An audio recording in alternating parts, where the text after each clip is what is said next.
Hello, friends, and welcome to another episode of Star Wars Galaxy of Heroes. This is Thaddeus from Going Nerdy, and I have some special guests with me today. I am being visited by Carrie, Tim. Hello. If it's your turn. Hello. Sorry, I jumped into it. No, you're fine. You're fine. And Eric, can I introduce Eric? Eric is here, but he's like behind the scenes, like the great and powerful Oz, and so he can't talk. Very much a Palpatine character. That's right. Right. That's right. Yes. Sorry, wrong. Yeah, exactly. Wrong. There is a Dark Lord of the Sith in the background, kind of shaking his head, saying what you can answer and what you can't. That's right. That's right. All We right. just finger. Yes, right. giving us the shame finger. No. I did feel an ominous presence when, you guys joined the call. So, all right. So let's get a little bit of background about what you guys do and how you're involved with the game.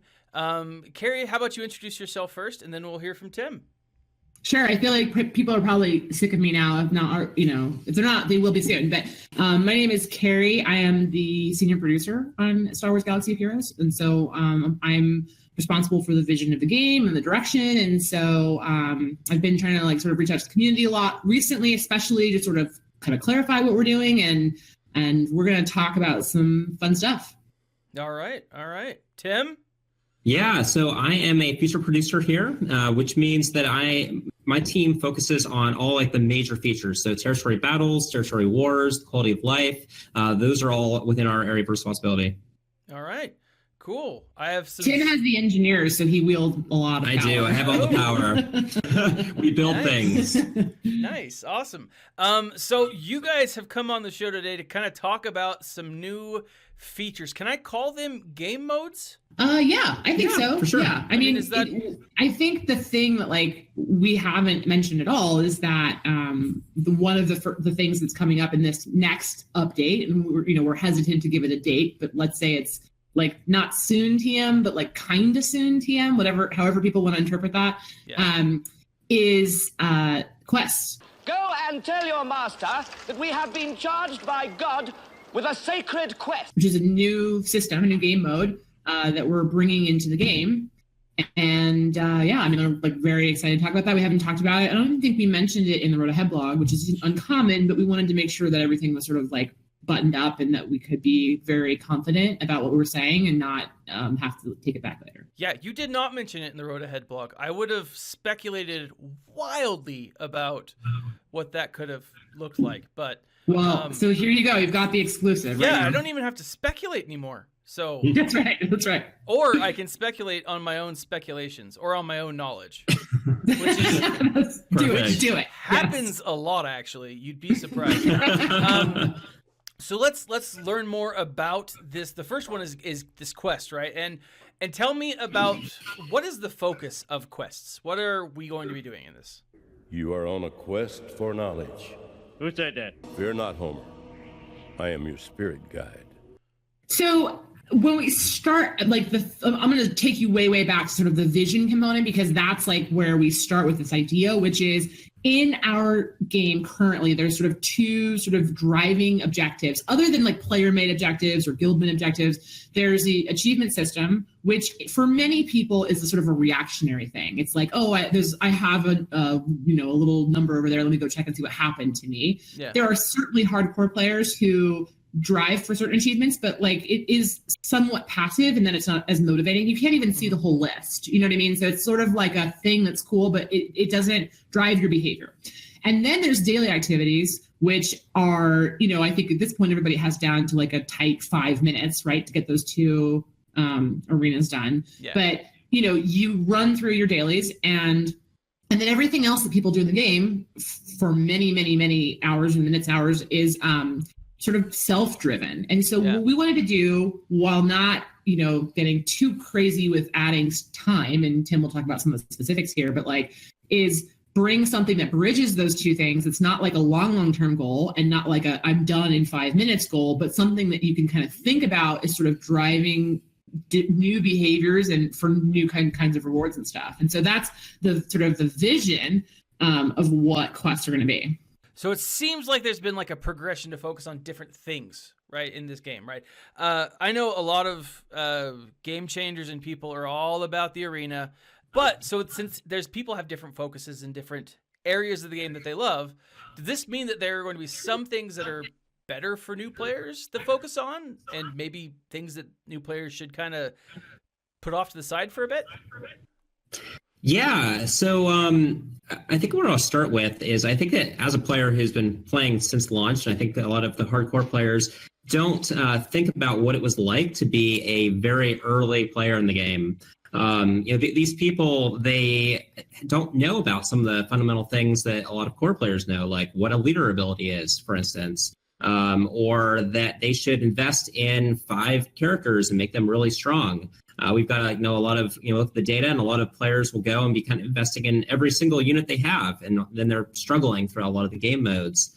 So kind of starting off with the kind of new players, really kind of teaching them how to play the game so that they will want to keep playing and ultimately be able to, grow to a point that they can have their own guilds and can, really add to the robust, community of Star Wars. Awesome.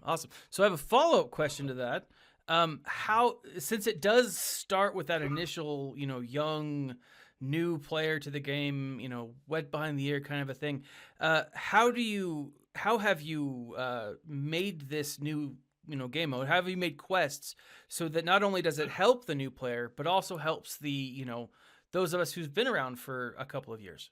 Beyond just the new player, quests will actually go all the way through level 85. Moving up towards 85, there's all the different kind of features that are coming out, like mods and ships and whatnot will be opening up. And so it's really kind of helping explain those features a bit more as well, and how it's best to kind of invest, and kind of excel in the game for those features. When it comes to the people who are already at 85, we're also planning on having some quests that are kind of specific to them that would really be very, very difficult to do, and they would get big accomplishments out of them. Can't really give a lot of details about that right now, but that is definitely something that we want to work on. We don't want to overpromise, but I do like to say the name. I think it's it's Prestigious Quest, or Prestigious Quest, however you say it, which will be available to the 85 player, and they will be. I think prestigious is the word, right? Like it's going to be stuff that you have to be 85 and you have to be a long-time player to do. Yeah, these are things that, if you accomplish that, you should feel proud of yourself, and it'll actually be a mark of accomplishment for having completed that. So I think it'll give other players something exciting to strive for. Cool. Those 85 pluses. Those 85 pluses. All those exactly. All those porgs. So, but you mentioned when you were talking about that it has different components, and you said ships. Is this going to have a ship component to it? Well, it will actually be touching all the different feature areas. Okay. So, as you are unlocking ships, as an example, I don't recall the exact quests, but it will be giving you quests to engage with different ships, like to go into the challenges and be able to, beat that challenge, or be able to use certain ships to do certain abilities on certain ships, and so on. Okay, cool. So does that also means a raid, right? Since if it's touching all different components, raid, territory wars, territory battles, we'll see some kind of quest with all of that. Is that? Yes, it touches every part of the game. Territory battles, territory wars. I'm watching him nod. Yes. You can't hear you. Oh, yes. Sorry.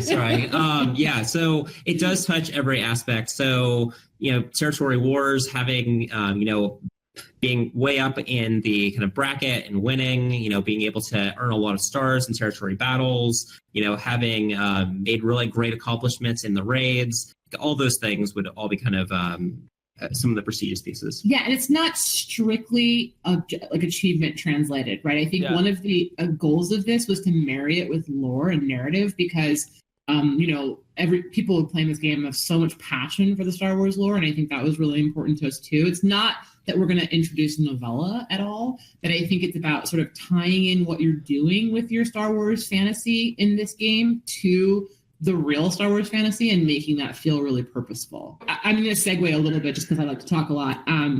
When we look at what we're doing, we call it like sort of player segments or segmentation of our players. Mm-hmm. And people are motivated by different things. And I get on my soapbox a lot about massively multiplayer online games because I'm really old, but also because There is this sort of core understanding of what motivates people that comes from RPGs and MMOs, which is like, are you a collection type person? Are you a competitive type person? Are you a person who likes to show off? And, everybody has some mix of that in them. Or are you a social person? Those are actually the 4 Bartle types, which is something I keep just espousing over and over again. But like the sort of the notion of like, we have people who all they want to do is collect, and they have like masterful GP. And I'm one of them, by the way. And I have terrible mod game, and everybody makes fun of me here.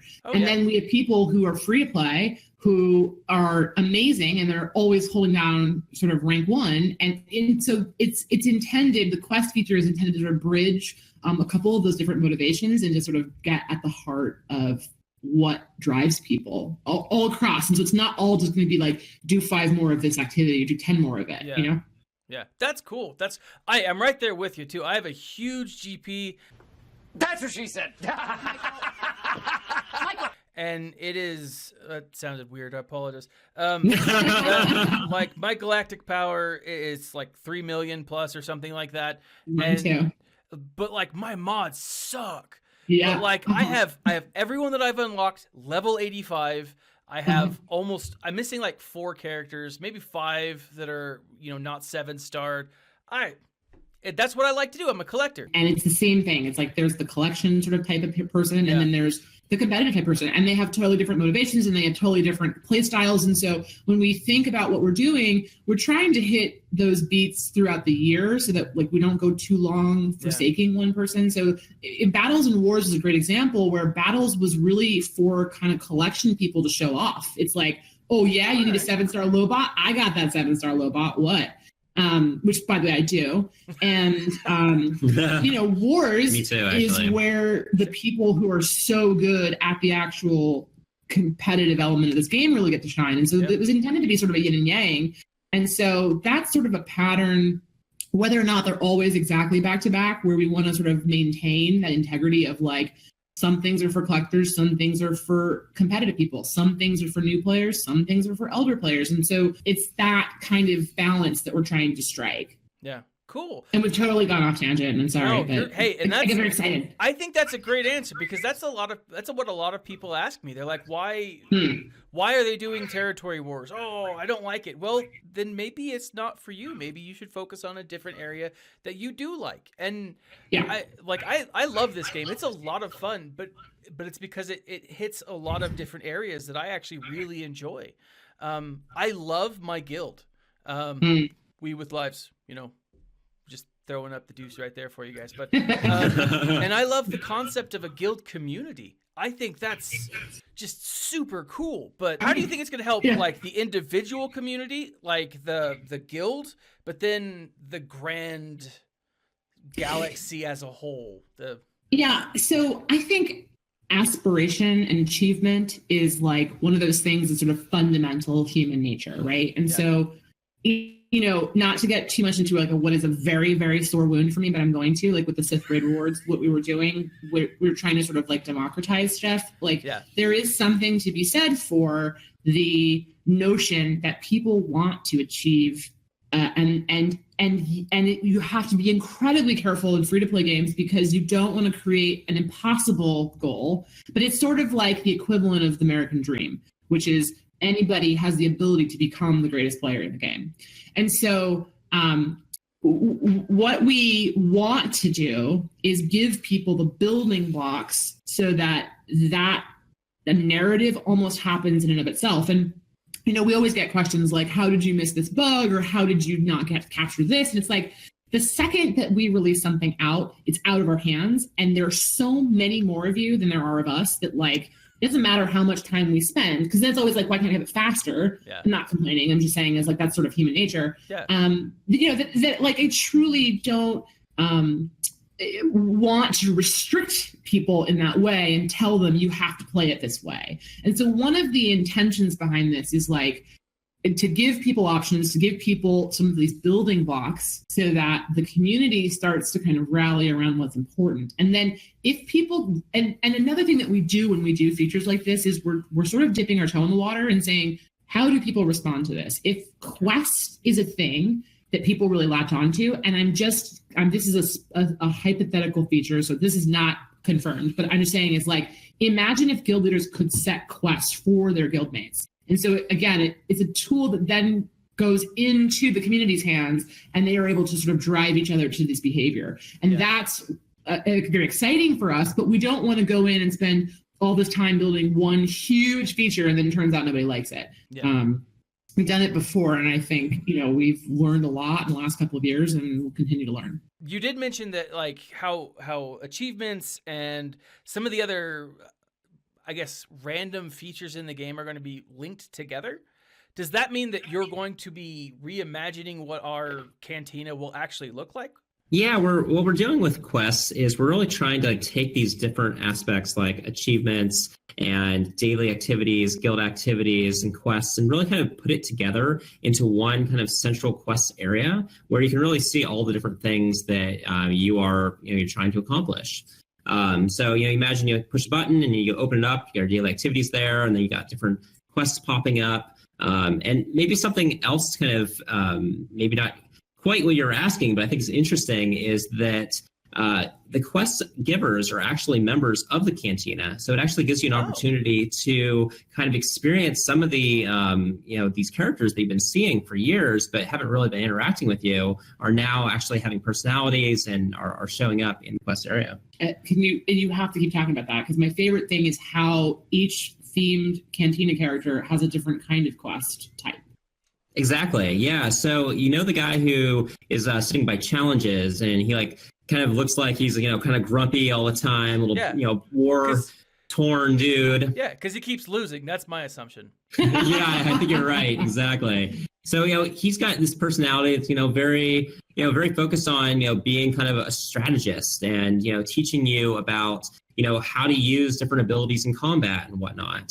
Whereas, you've got, the cantina keeper who's kind of introducing you to the main kind of new features, and kind of as you would imagine, she's walking you around the cantina and kind of explaining things to you. So these different personalities to, kind of explain different ways of playing the game. What about the protocol droid? Oh, yes, the protocol droid. Got a protocol droid, which right now is in the guild, I believe. Yeah. So he's the one who's kind of teaching you things like how to upgrade your characters and a lot of the progression systems, the things that you would think of as very analytical, very just gotta get these things done, check the boxes. He's very much kind of covering those things. Cool. That's so that means we are finally going to be able to fight against the giant hut. That guy pushed me over at the beginning of the first day, and I've held a grudge ever since. I want to take that slug down. That's awesome. You don't have to answer that. That's fine. But really good idea. I want to go up against him. So, yeah, I hear you. So, so it does sound like what a lot of this is happening, or what some of the changes that you're making with this, and what some of the other changes you've made with the game, with the addition of territory battles, territory wars. We've seen a more focus on group work and group involvement, teamwork, guild work. How is this changing in the coming weeks, months? I don't know, days? Whatever you could possibly be referring to. I want to kick off another sort of grandiose vision thing, which is again, with this update, with all of the people in coming in from solo and wanting to sort of marry the communities, the existing level 87 people and the new players, this idea that we want to help people at the beginning of the game get through. And so a lot of the quest system is for those people to get through quickly to the end and be better at the end, so that competition at the end is even better. Yeah. But one of the other things that we sort of robbed from a concept from an MMO that I worked on is this idea of starter guilds. And so new players are particularly not aware of what they could do in a guild, why being in a guild is good. And we think that being in a guild is probably one of the most important things that you can do in the game. And so we really want to make that as easy as possible. So Tim. Yeah, just to jump in there. So there's a lot of elder players in the game right now. And so imagine this, this new player, they come in, they unlock guilds at, I think it's level 22. And they're like, hey, I'm excited. I want to go jump in a guild. And people are like, I don't want you. You can't do anything for me, right? Or even if they're nice, they're like, oh yeah, sure, you can come in, but we're doing, the heroic AAT right now. And they're like, okay, well, I don't even have any characters that can even participate in that. Yeah. And so it's not very fun for those players unless they've got like a very strong, kind of connection, like, friends or whatnot outside the game. Yeah. And so what starter guilds are really doing are trying to create like the kind of ideal experience for an early player. So the players are kind of getting grouped in with a bunch of other players that are a very kind of similar level, similar kind of ability. And instead of having your traditional kind of officers and leaders, in these, everybody's a member.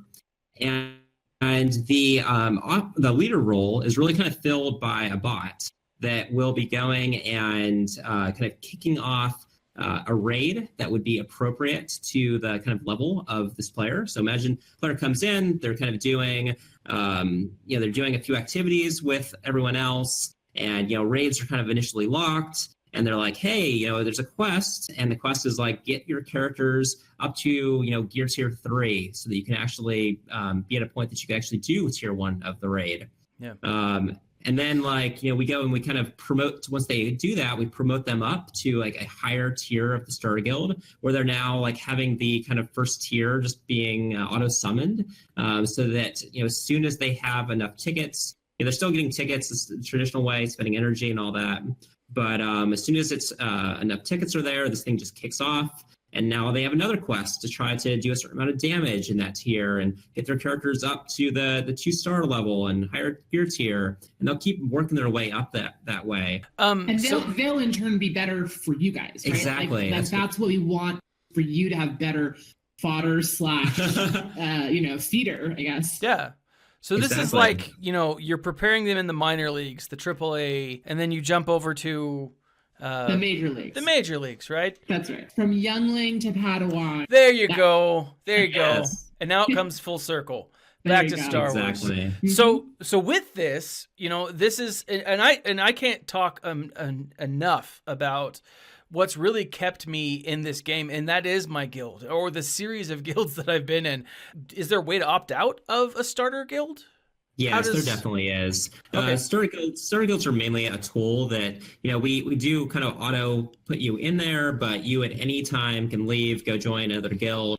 So I will say that you did talk earlier about how with these new guilds, they're going to be these new starter guilds, people get thrown in, but people do leave. You do have a churn rate. What do you do with those characters who become inactive, and how often, if ever, are they pruned from a starter guild? Yeah, so essentially, these people, when they leave, we're going to kind of wait a few days, to see if maybe it was just they had to, be working that day or whatnot. But after they've been gone for several days, they will be kind of pulled out of that guild, and there'll be an opportunity for, as this is, just to be clear, this is starter guilds only. This won't be happening for normal guilds. But yeah, exactly.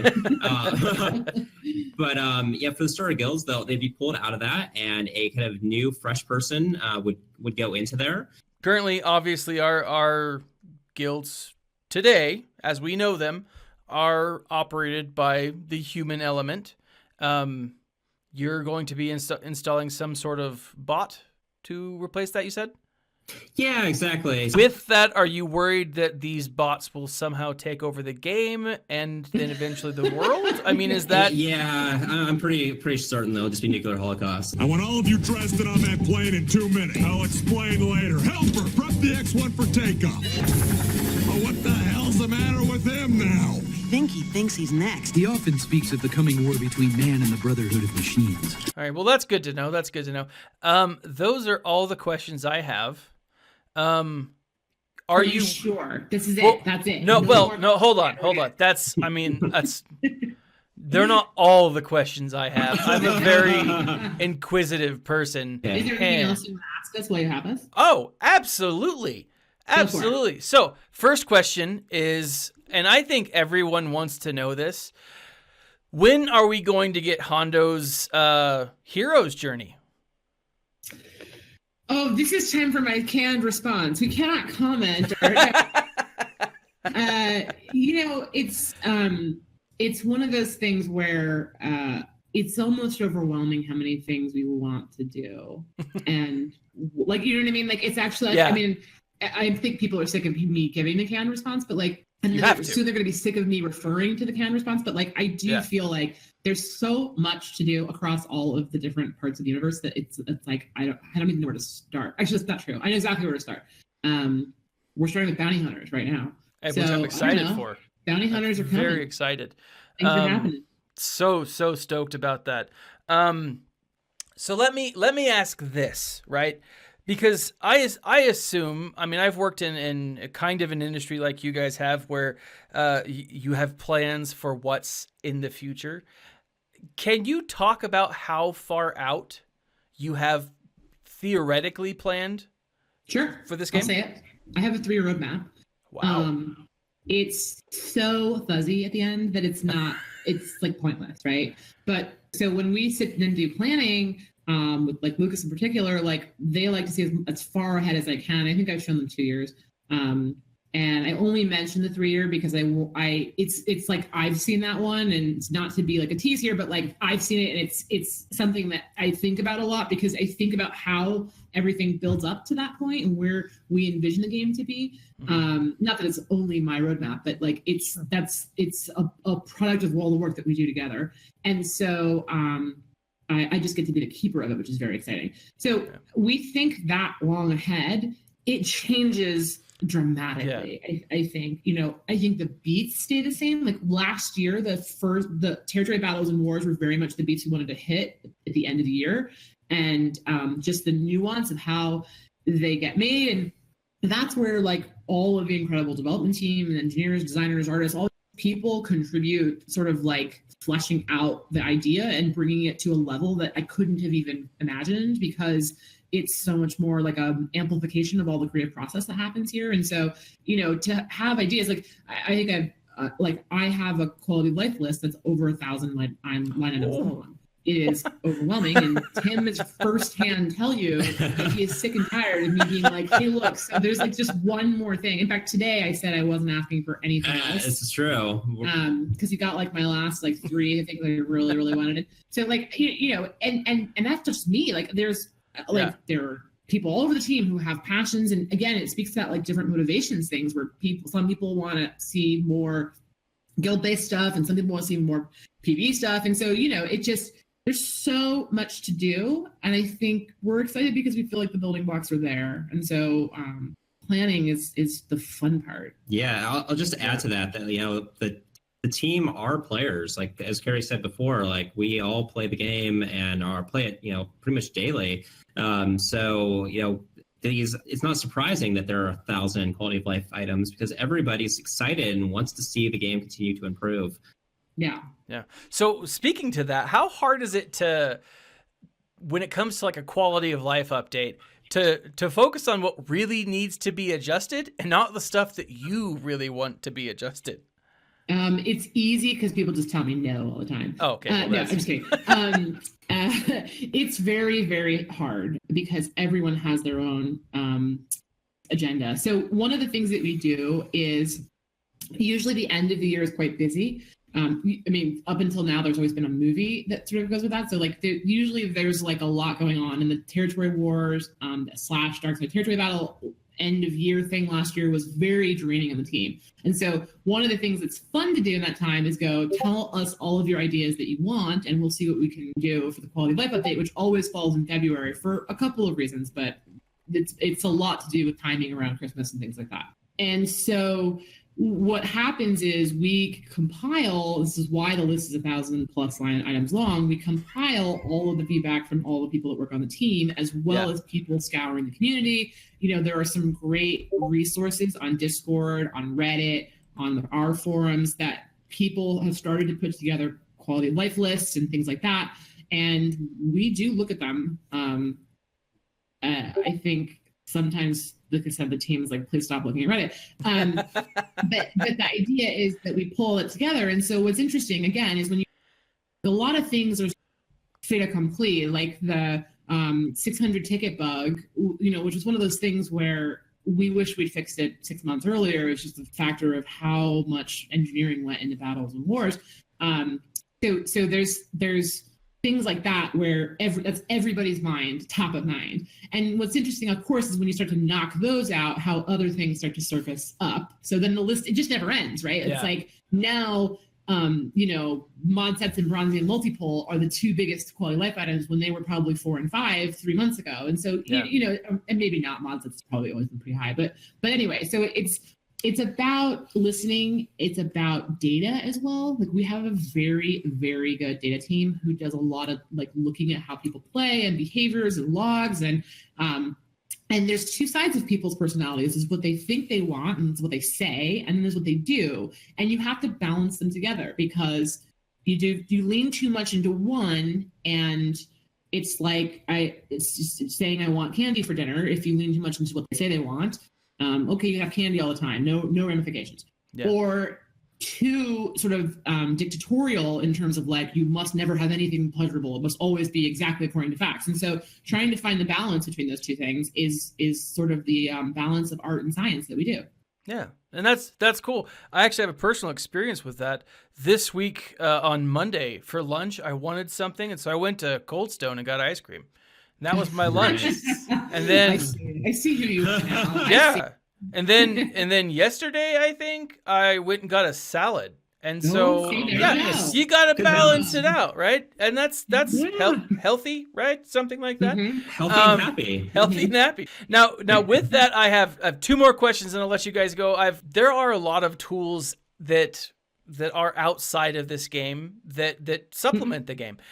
There was one question on the forum that asked, and this was, I didn't get a chance to do my research to figure out whether or not this was answered, so I do apologize if it was. Please feel free to give me a canned response if it was. But there are websites out there that have some really solid tools to help people build their team so how often do you work with certain websites? I know. Sure. I'll say SWGOH.gg. I assume that you're that's the main one. I know you guys have gamingfans.com. Got to give mad shout out to Life. There's a bunch of them. How often do you work with them? SWGOH.gg is the one we work with the most. I'm supposed to talk to them tomorrow, I think. But I've been on 7 emails this week with them. It is a balance because there's a integrity of the game component. Like so things that people can abuse to pick up the information. Yeah. What's enjoyable about working with SWGOH.gg in particular, and I don't mean to diminish any of the other groups. Some of them have reached out to me, and I just haven't done my due diligence to get back to them. But so that's why I'm focusing on SWGOH.gg. They're also the biggest, I think. But what's really great is that there's a great dialogue and there's a respect that goes both ways. And so we talk to them and they talk to us. And if we say, hey, we don't want you to do that or something, you know what I mean? And they go to this, and it's a dialogue. And so, without trying to enforce our will upon the player base, it's about trying to facilitate and free up as much as possible.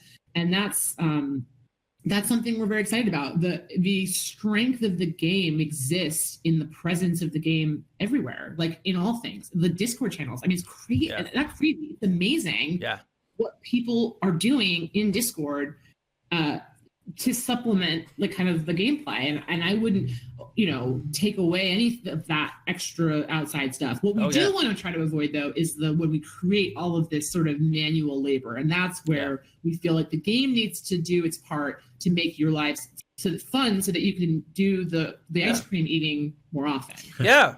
And I'll probably eat ice cream tomorrow. So, guys, I want to say thank you. This has been so great.